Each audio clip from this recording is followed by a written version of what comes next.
It's time to plant your dahlias.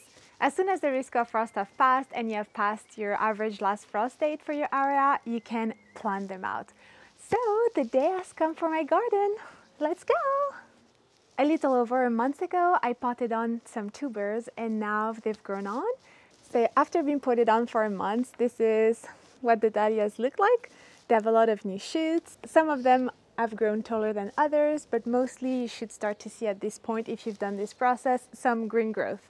Let me show you a couple of other examples. It's a little bit slower to start, but you can still see some life there. And some of them might have grown pretty tall. This one is about over 20 centimeters, so definitely wanted to go into the ground. So today I'm going to plant the dahlias both in the ground and in containers.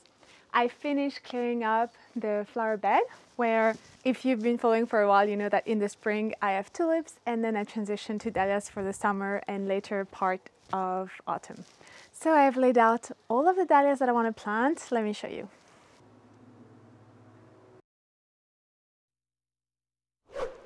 So over here, I add the tulips, beautiful shows. I link some playlists for you if you want to see what this space looked like just a month ago. At the back, I've already planted up the sweet peas that I started earlier from seed. Here's Simba. Over here we have cafe au lait, 2 cafe au laits, 1 totally tangerine, karma gold over there.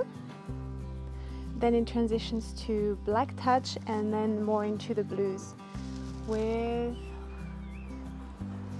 blue bayou, and then I have creme de cassis. What else do I have? A little Robert, Rocco, a bunch of pompon mix. I think it's going to be a really lovely jumble from light orange to pinks to light blues. I also have a lot of containers. On this side I have a dahlia called Pretty Woman that's grown only 30 centimeters tall, so I think that will balance out really nicely this shorter container. On this side, Star Wars. Over here I'm doing a little trio of a mix between purple lace and polka. I think those are going to work really well together.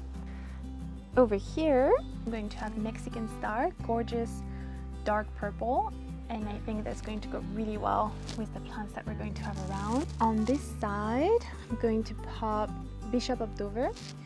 Here I have a lilac. I'm also going to underplant here with some summer annuals. I'm not too sure what exactly. One little late daffodil in the garden called Pheasant Eye. It's so beautiful. I'm going to pop it in the front lawn for next year. Over here, Wine-Eyed Jill. Really beautiful pompon. Here, Happy Single Kiss. It's actually part of the bulbs that I got back from the Netherlands. Here, Roald Dahl. Roses that part of the roses that I planted last year. Look how gorgeous the blooms are. Apricot. And in that other container here, I'm going to pop Happy Single Kiss. It's really gorgeous single dahlia. It's a dark foliage that's going to be really lovely. Here in those containers also, I'm going to fudge the spacing guidelines quite a bit. I'm going to place 2 dahlias and hopefully that will work well. The hostas are picking up also. So lovely.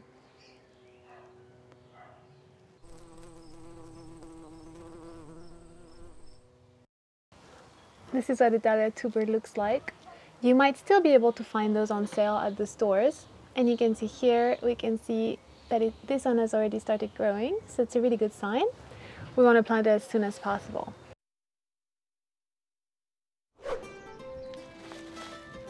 Previously, in those containers, I had some spring bulbs. I decided not to swap over the soil, so I'm going to simply scoot the previous mulch away, top up with some fresh compost, and then plant the dahlias. I'm also amending the soil. Again, I'm using the fish blood and bone, and later in the summer, I'll be adding some long life fertilizer.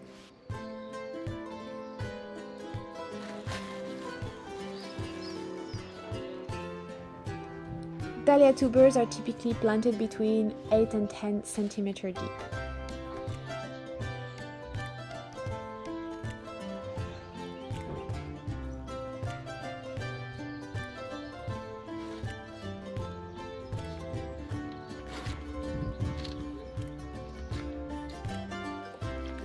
I'm doing an initial watering now, and then we'll wait until I have some green growth to water further. And of course, mulching back to retain moisture in the container.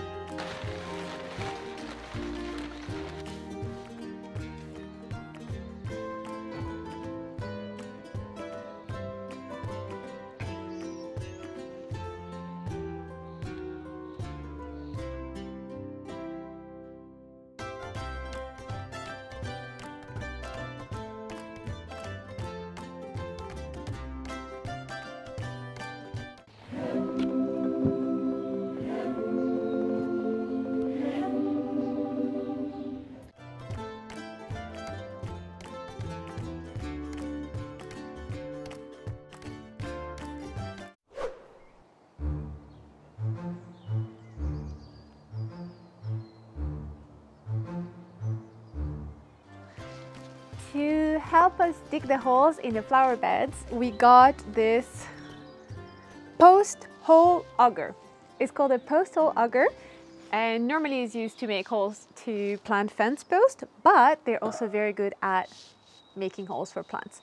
So we're going to give it its test drive today instead of using a spade, which is always a bit of a hit and miss. So I'm hoping this doesn't require much strength. Let's try it. Okay, I've never done this before, but I guess you just have to push down and kind of just turn. Oh yeah, can see. Oh, it's doing like really fine earth. It's really nice. Basically, I want the top of the soil in the pot to match the top of the soil, so it looks like I still have to dig a good 5 centimeters. So let's do that. Oh.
So this whole area is now watered and mulched.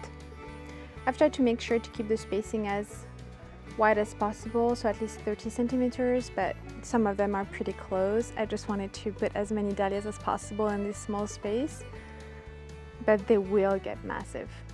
I also planted those 2 containers over here. I hope it survives the slugs, just that barely started sprouting.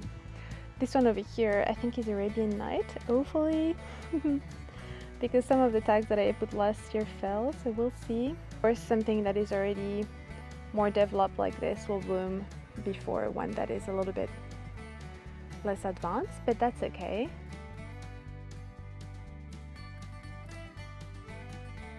To encourage more flowers, when your dahlias get to 3 sets of true leaves, 1, 2, 3, you can pinch them. That means removing the top of the growth so that you encourage branching, and basically the growth hormones travels back down to the plant and encourages more side branching. And in the end, that gives you more flowers. I hope the video was helpful. Thanks for watching, and let me know which dahlia varieties you're growing this year. See you next time. Bye!